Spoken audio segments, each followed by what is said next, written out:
this episode, we've got episode 5 of the USPW demo save for TEW9 as we continue our journey, learning about this new rendition of the game.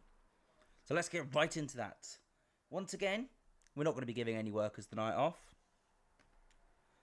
And our location, so for our last show, we were in Las Vegas. So I think we finally leave the Southwest in this time. We probably go to the Mid-South. Maybe go to Albuquerque in New Mexico. I think that's a good shout. If we go to Albuquerque. If we look at our booking team, we are completely capped out again. We are nailed. This booking team we've got is perfect. It caps out almost every single show. So we just get things. We're going to get a creative finish. A big gamble on a Nicky Champion match. Interesting. We will get a gimmick idea. Bit of a gamble, no restrictions.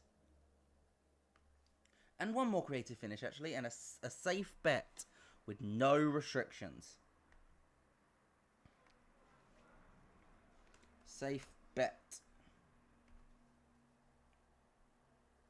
I think that's okay for now. What have we got in the locker room? Oh, Missy Masterson and Robert Sanchez got along well during the booking team. Interesting. Christy Higgins wants to hang out backstage. She's a party animal. I mean, it's not going to be a wrestling gig. She doesn't have this. She's not a wrestler. Well, she is, but she's not going to be doing any wrestling. She just wants to hang out. Sure, come on in. Malik Chamberlain and Trent Schaefer got into an argument backstage. That's annoying. Faith McGee's very happy. And Cooper Christie's giving us waffles. Ooh. Casey Valentine is helping out Marcus English with his behaviour. Interesting. And that's all of it. As always for this, I'm doing a team bonding. And Julius Moore and Running Wolf ain't getting on very well. That little bit of fraction tensions there. Otherwise, a lot of positives. Let's get right into the main show.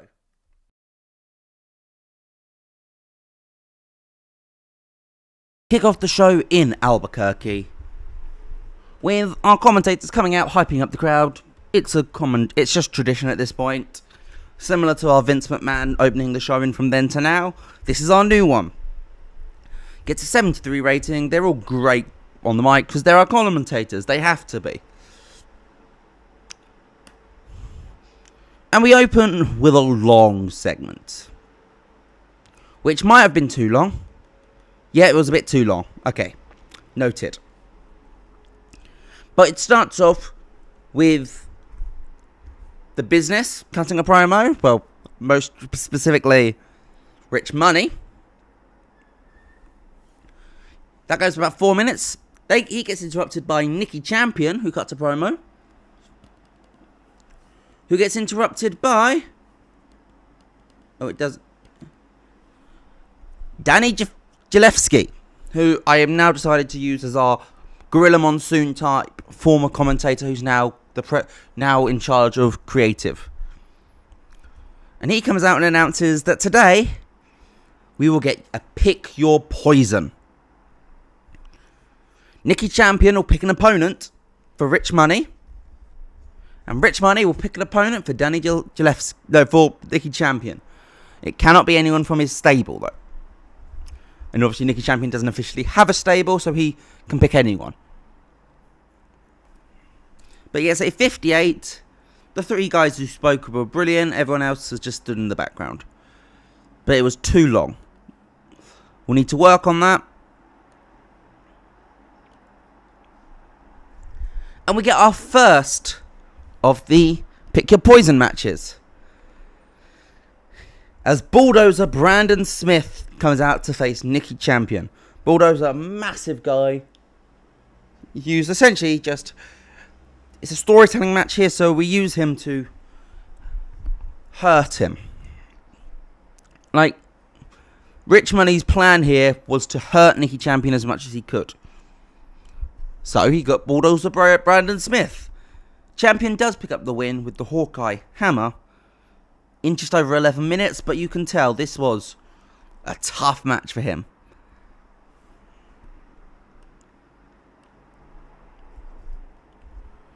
We go to Steve Fraley's gym. Got a pre-recorded video. And Tyson Bane comes in. Another USPW legend. We had the fourth last episode. Tyson Bane here.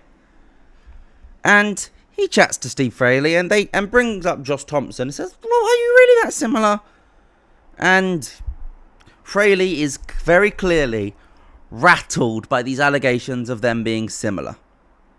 Does not like it in the slightest. So Tyson Bane drops it and they get back to working out together.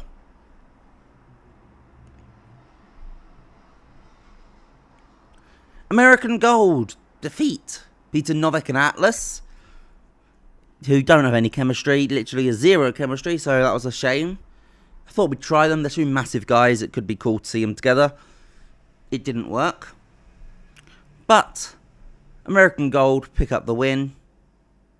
Oh my god, it's gold. How many different things have I called this team in the last few episodes? I am an idiot, honestly. How many different things have I used to refer to these guys? Wow. But they pick up the win here. Malik Chamberlain submits Petr Novak. Wrong button there. And Elizabeth Cartier comes out and cuts a promo on them. Basically saying, look, this Sunday, or Saturday, I can't remember which day. I think it's Saturday. This Saturday, the end of your journey will come. Because the business means business. And the business will be the tag team champions. An 8-woman tag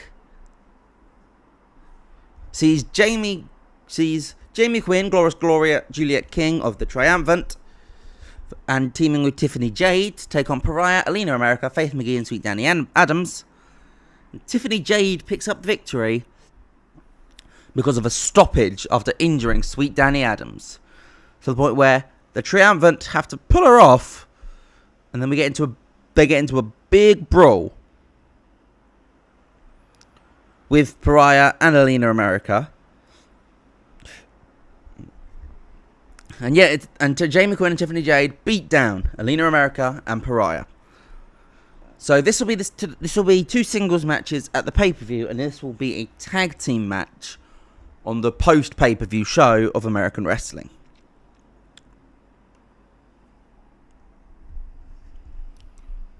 Josh Thompson takes on Buff Martinez and picks up the win by DQ after Steve Fraley comes in and just starts beating down Josh Thompson, shouting, "You are not me, you never will be, you are a lesser me." You could tell whatever happened at the gym has riled him up. And in a tag team match, which has got championship intentions, because if the babyface team wins here, they get a tag team shot next week before the winner of the number one contenders. And Julius Moore and DC Reign do pick up the win, beating Sal Valhalla and Bush Street. Julius Moore gets a 70, DC Reign a 57. Of course, DC Reign has history of the tag team championships. But a 67 rating overall. And next week, we'll get a rematch of this after the 6-man tag at the pay-per-view for the tag team titles. Which throws into doubt the result of the pay-per-view match, because you don't know if it's a babyface or heel team that's going to be the champions. We get Casey Valentine and Rick Law talking about what the national championship means to them. So just a bit of a smaller segment. They're two babyfaces. They've not really got any beef between the two of them. So it's disrespectful talking about what the title means for them. Which I think is a great little system to have for a starting feud. Gets a 64 rating. Jack Jackson does make his in-ring return, as we said last week. He defeats Raja with an implant DDT in 4 minutes.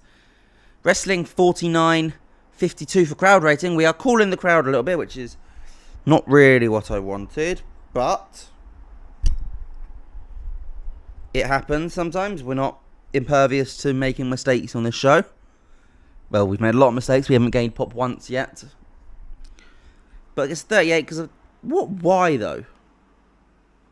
It was a well-executed squash. Odd face heel. Oh, it was heel versus heel.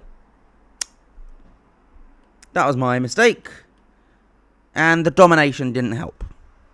Damn it.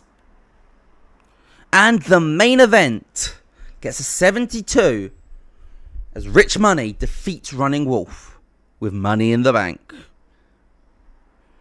A 68 wrestling, a 77 crowd rating, 72 overall. Rich Money gets a 71, Running Wolf a 65. So it's a very good match. Like, whilst